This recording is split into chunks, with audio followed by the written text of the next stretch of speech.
The doctor tells me I'm pregnant. I clutch the report. This is my child with Iker. That fiery night a month ago is still burned into my memory. It's crucial to decide if you want to continue this pregnancy. If not, you can have an abortion. I want to keep this child. I push open the door to my home and hear moans from the bedroom. I storm in, 2 bodies entwined. My fiancé. What on earth is going on here? Lily, I have strong feelings for Iker. It's all my fault. Just don't be mad at him. I slap her hard. Adeline was lost as a child, and after my family had found her, they began treating her like she were a princess. Everything I own is something she doesn't want. Now she is taking my man from me too. This was just an accident. Iker, my fiancé, the father of my child. I thought he loved me, but right now, he's protecting the sister who betrayed me. I gave you my best years, and you trample over me like this? You've always been so reserved. Men have needs. I was just helping out. She picks up my pregnancy report and hands it to Icon with feigned shock. I fix my gaze on him, waiting, but rage consumes him instead. Whose baby is this? The night of the 9th at the Crystal Hotel last month? Have you forgotten? Ridiculous. I was having a business trip overseas that night. Adeline told me to go to that hotel. Seeing the smug glint in her eyes, I understand everything. She set me up. It was you. I lunge at Adeline. Iker shoves me aside. I crash into the cabinet. Piercing pain shots through my stomach. Someone please. Someone send me to the hospital. It's for the best. Terminate it, and I might still consider marrying you.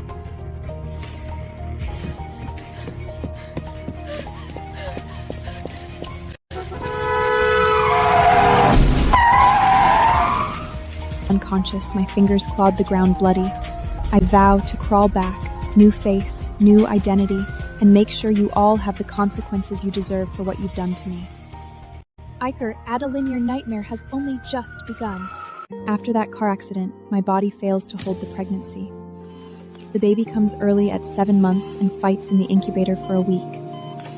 I remember the crescent birthmark on his arm, but I don't even get to see him one last time. Now I have taken on a new identity and mastered a wealth of skills. I return to this city with a new name, LP, internationally renowned jewelry designer. In my stilettos and brightest lipstick, I am no longer the pushover I used to be. I flag a taxi. From the corner of my eye, a boy around 4 stands in the road. A car speeds towards him. I drop my suitcase and rush over. Screeching brakes, we hit the ground together. Honey, are you hurt? He shakes his head, eyes full of confusion. In that instant, something clenches my heart. If my child had lived, he would be this age. Where are your parents? Do you know their number? He shakes his head, but clutches my fingers tightly. His eyes are clear and bright. When I am holding him, my heart dead for 5 years beats once more. Come with me. Don't be scared. I won't leave you. I took him to my hotel. His name is Gerald. From the moment we step inside, he holds my hand like he is afraid I'll vanish. The door is kicked open. Black-suited bodyguards swarm in. A tall man steps out from their center, chiseled features, black suit, an aura of absolute authority. He pulls the boy into his arms. Who are you? I lunge at him. He sidesteps, captures my wrists, and pins me against the wall. Everything spins. I am locked in place and unable to move. His breath brushes against my face, and his overwhelming aura nearly suffocates me. I think I'm done for. Dad, don't bully her. You spoke? Sir, Mr. Jared Harris has not spoken on his own for 3 months. And now he speaks because of her? Jared, how can you speak for the first time in 3 months just to defend this strange woman? Irritation in his voice. But when he looks at me, his brow frushes slightly, as if trying to find out who I am from his memories. Darling, is this your father? You should go with him. Did you get injured anywhere? I kneel to straighten Jared's collar. When his sleeve slips up, my fingers freeze. Inside his forearm, there is a dark red crescent-shaped birthmark. My baby had one too. What year was he born? Are you asking too many questions, lady? Then I remember the doctor said he didn't survive. It's just a coincidence, isn't it? Gerald walks up to the man and points at my scraped elbow. I ruffle his soft hair. Fetch the first aid kit, now. He helps me treat my wound. Disinfectant stings, and I gasp. And his face, why does it feel more and more familiar? Have we met somewhere before? My heart skips a beat. He feels it too. Memories of that night from 5 years ago floods in my mind. A blurry silhouette in the dark. The heat of his breath. Sorry, I shouldn't say that. Thank you for saving Gerald. Doctors, therapists, teachers, none of them could make him speak. You did. He hands me his card. I see the words on it. Gerard Harris, head of the Harris family. I owe you a favor. Should you need assistance, don't hesitate to reach out. I was actually suspicious of him. Adeline went to all that trouble to set me up. She'd have hired some random guy who could be paid off with a few bills, not a man standing at the pinnacle of power. He scoops up Gerald and leaves. The child looks back over his father's shoulder, his little hand clenching slightly. I had only met him once, yet I could hardly bear to see him leave. That strange familiarity felt as if it had grown from my blood. That birthmark, those eyes, are they really just coincidence? My phone buzzes. A new message. LP, this is Adeline Phillips, CEO of the Phillips Group. Are you available for a meeting? Adeline, you don't know LP is me, and I came back for one thing. Vengeance. I don't reply to Adeline. Tonight's about an evening banquet for exchanges among practitioners in the jewelry industry on the second floor. I change and walk through the corridor. Lily? You're still alive? It's wonderful to have you back, Lily. We've missed you. Where have you been all these years? She grabs my hand with fake warmth. I pull away, she tumbles theoretically to the floor, eyes brimming. Do you still hate me? I was so in love with Iker. I couldn't help it. If you want, I'll leave right now and give him back to you. I hoped you'd matured, Lila. Adeline gave everything for the company while you were gone. No gratitude, just pettiness? Apologize to her! I grab Aden by the collar, shove with my knee, kick, she topples over. Do you two losers even deserve an apology from me? Who are you calling trash? Lila, spare Icon. You're mad at us, really, because you can't let go of him, right? While you were gone, Adeline already secured a meeting with LP, a true jewelry design prodigy. You want to attend tonight, right? Come as my assistant? Thanks. But I've got my own. I hand my VIP invitation to the attendant. Adeline clutches her standard one, face turning pale and then flushing. A VIP invitation! Distinguished guest, this way please.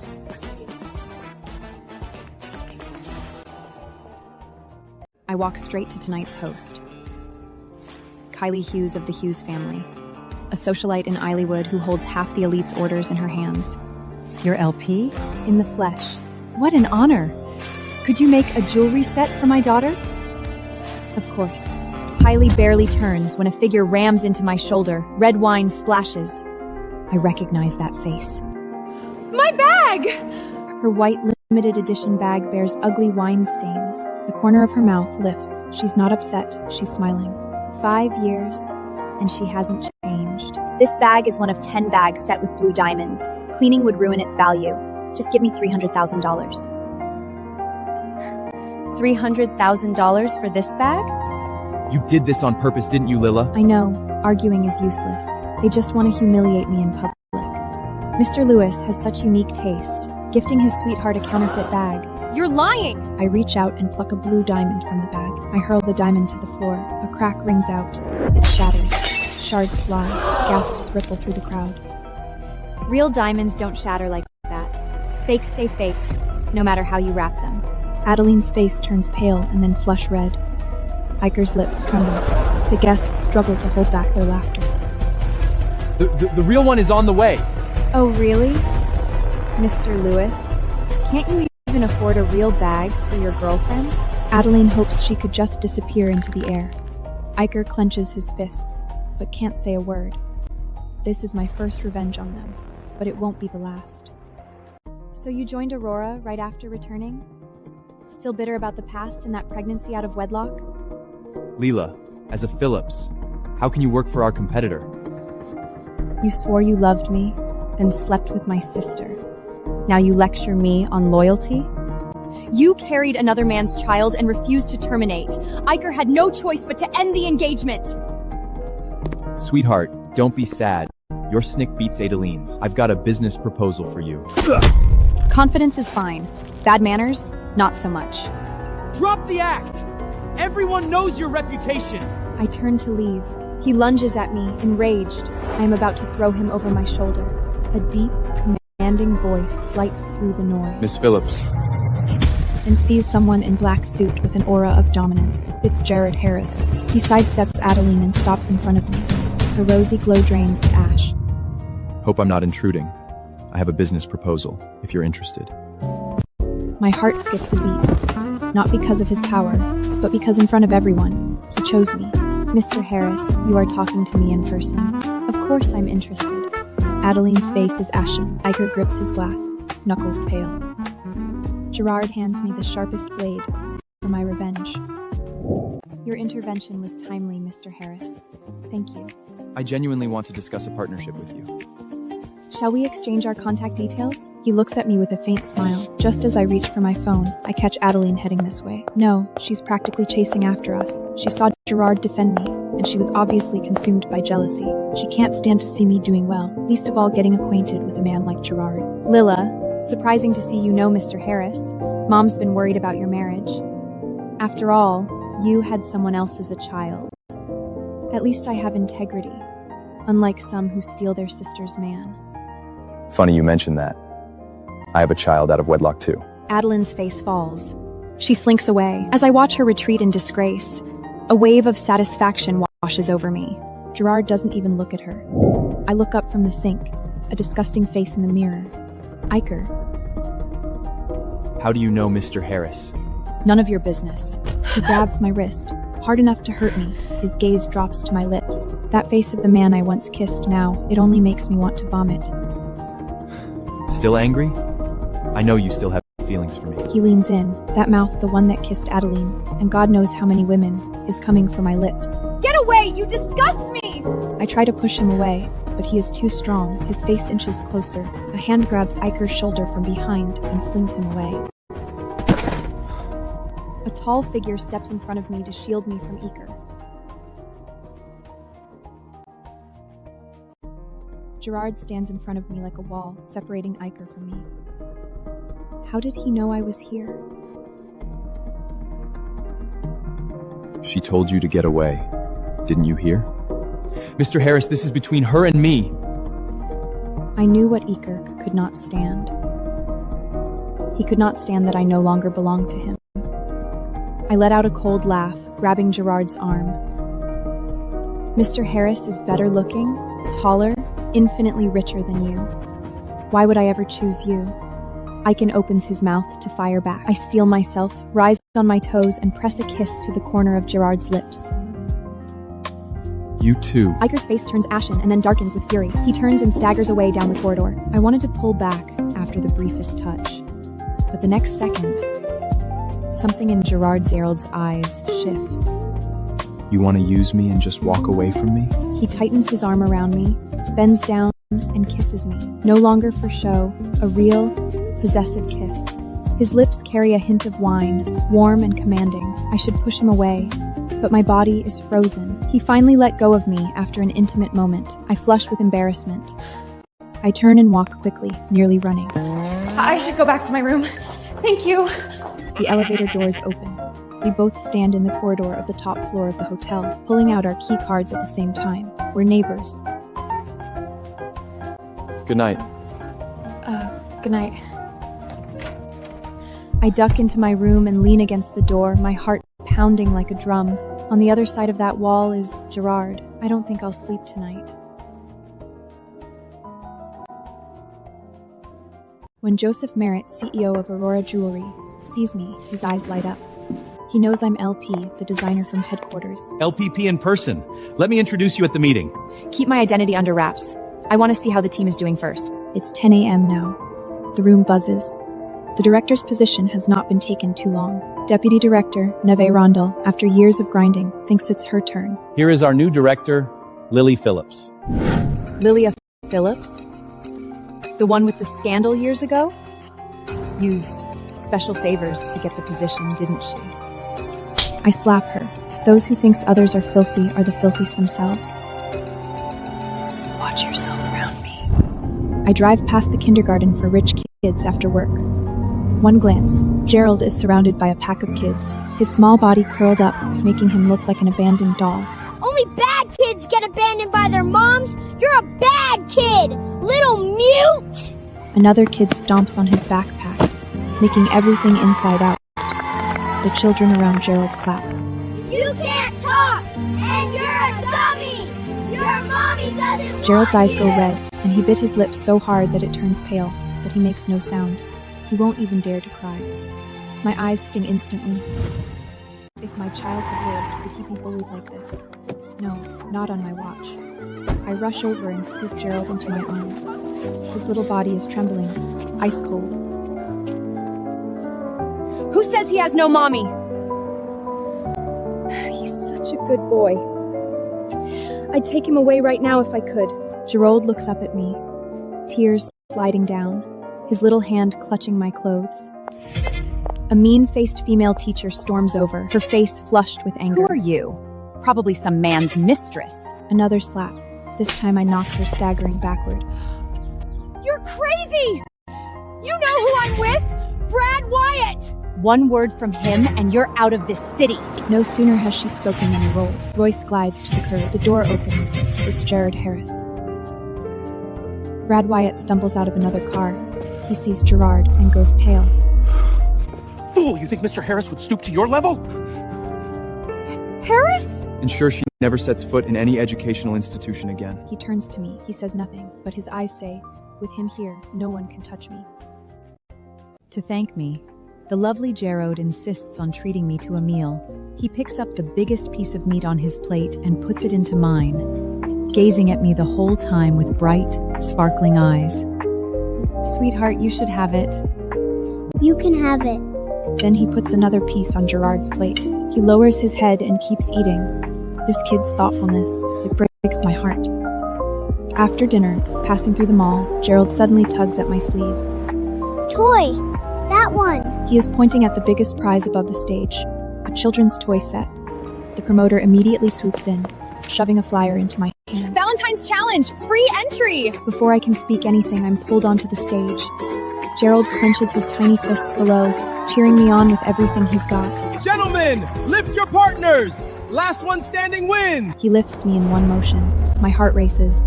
His arms are too steady enough to scare me. We're overly intimate with this position. Neither of us is with someone. Is it because of my son? We come from different worlds. He doesn't look at my face, his voice so low only I can hear. My heart skips a beat. Then step closer. Final challenge, eat an apple together and don't drop it. The apple shrinks to its last bite. Our lips almost touch. His lashes brush my eyelids. My hand trembles. The apple drops. But we still win.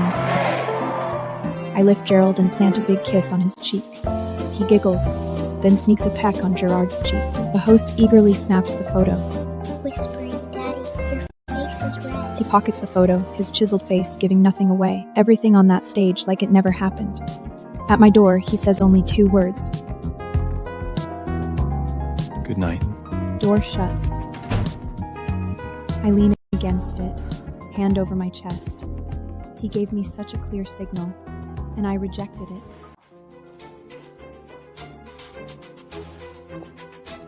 Lily, resign immediately and come back to the Phillips Group. Grandpa left the company to me. If I return, it'd be as CEO. What? And this house?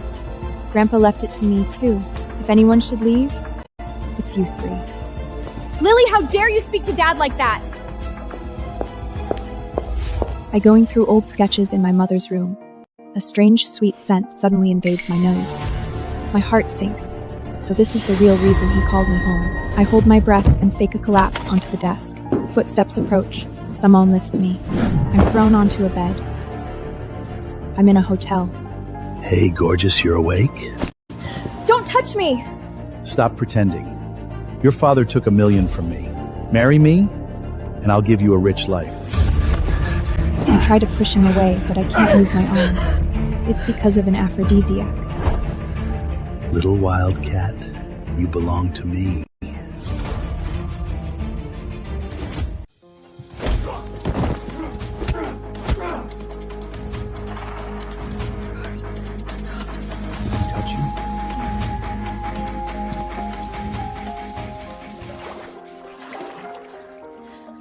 happened to Gerald's mother?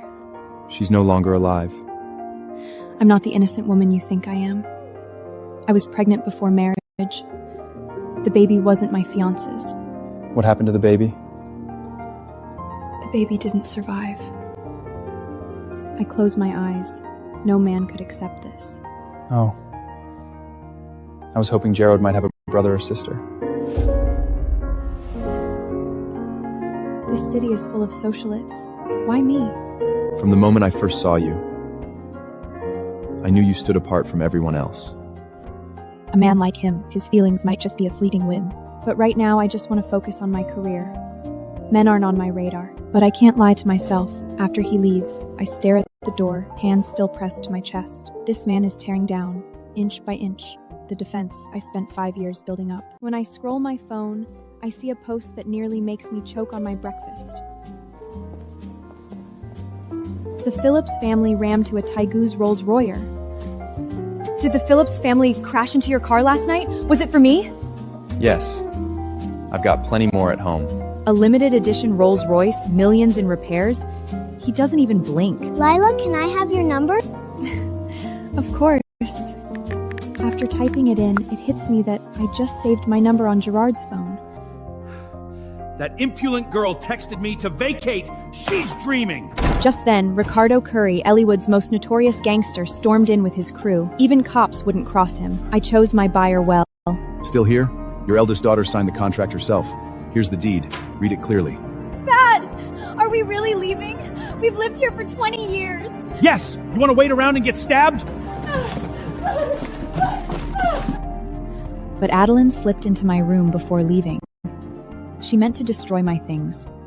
Instead, she found my discarded sketches in the trash. She picked them up, her eyes lit up. I go to the office this morning, just as I walk down the corridor. I overhear Adeline talking to Nevaeh, trying to stir up trouble. I heard Lila became director, someone who didn't finish school snatching your spot. Mr. Merrick said she was recommended by headquarters. You really believe she didn't pull strings? Nevaeh's gaze changed. Jealousy slithers out like a snake in her eyes. She steps out and sees a designer getting rejected from my office. Lily rejected my design. I looked into it. Lily isn't from headquarters at all. She got here through connections. What? How can our company have someone so deceptive? If all of us withhold our designs, she won't meet her targets, and then she'll be fired. All right, I'll talk to the others. A flash of cruelty crosses Nevaeh's eyes. She thinks banding together will force me out. But in my 5 years abroad, I've seen far ruthless schemes than this. The game has only just begun.